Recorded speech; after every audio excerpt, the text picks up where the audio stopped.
Now we're going to start the step-in portion of our lesson on mass converting metric units. So we're going to be looking on lesson 9.9. If you'd like to turn to your math books and be on the same page that I'm on right now, you can do so now. Push pause. Now, how could you label the marks on the scale? Could your label be written in more than one way? And how do you know? Well, we know that we've just learned that at 1 kilogram, if you followed my other slides, 1 kilogram is equal to 1,000 grams. So right away, I think I can come up with one idea of how we could mark each one of these lines. Let's go ahead and mark, well, we'll just mark the very first one. So let me get a pencil ready or a pen. I'm going to mark this one. Let's find out how many we have before I start marking this up. 1, 2, 3, 4, 5, 6, 7, 8, 9, and this one is 10. 10 lines in between 0 kilograms and where we start 1 kilogram. So if this is broken up into 10 sections, we could say that each one of these lines represents 1/10 of a kilogram. On this other side, I'm going to go ahead and write the mass in grams. So 1/10 of 1 kilogram. 10 divided into 1,000, which is 1,000 kilogram. 1,000 grams is 1 kilogram.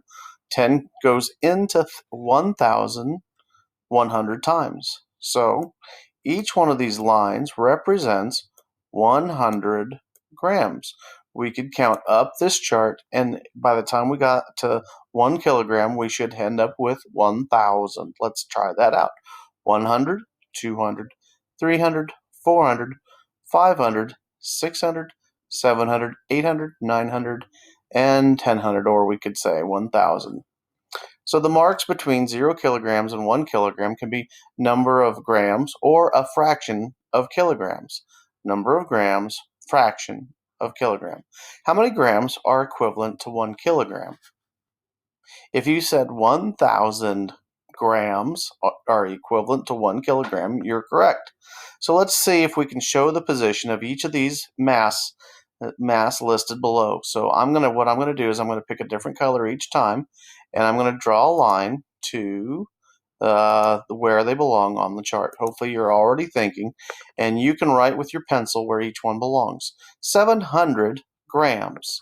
So if each one of these lines is equal to 100 grams, I'm going to use the side that kind of helps me identify what we're looking for. We're looking for number of grams, not fraction of a kilogram. So 100, 200, 3, 4, 5, 600, 700. This right here is 700. I'm going to draw a line all the way down there. You'll probably want to write the number in rather than draw a line. Here it says 1.2 kilograms. Oh boy. So 1.2 kilograms, what I'm going to do is I'm going to write this a different way. 1.200 kilograms. The previous one, we looked in terms of 100, and I'd like to do the same. I'm adding some zeros. I'm not changing the weight of this. I'm just adding the zeros on the very end of this. So 1 kilogram and 200 grams is this line right here. Draw a line all the way down to that. Next, we'll pick the blue. This time we're going to look on the right-hand side, and we're looking for 1 4/10 kilograms. Oh boy, so we are all the way up to 1, and we've got to find 4/10. Each one of these lines is 1/10 of a kilogram, so we'll just count tenths of kilograms. 1/10, 2/10, 3/10, 4/10. So 4/10 is all the way near the very top of this particular line. This last one's a little bit trickier, 3/4 of a kilogram. Now for 3/4 of a kilogram, this is broken up into chunks of 100. 3/4 of a kilogram is 750 grams. I'm not going to find what I need on this side, so I'm going to look at that in the terms of 750 grams. 750 grams is going to be 1, 2, 3, 4, 5, 6, 7, and right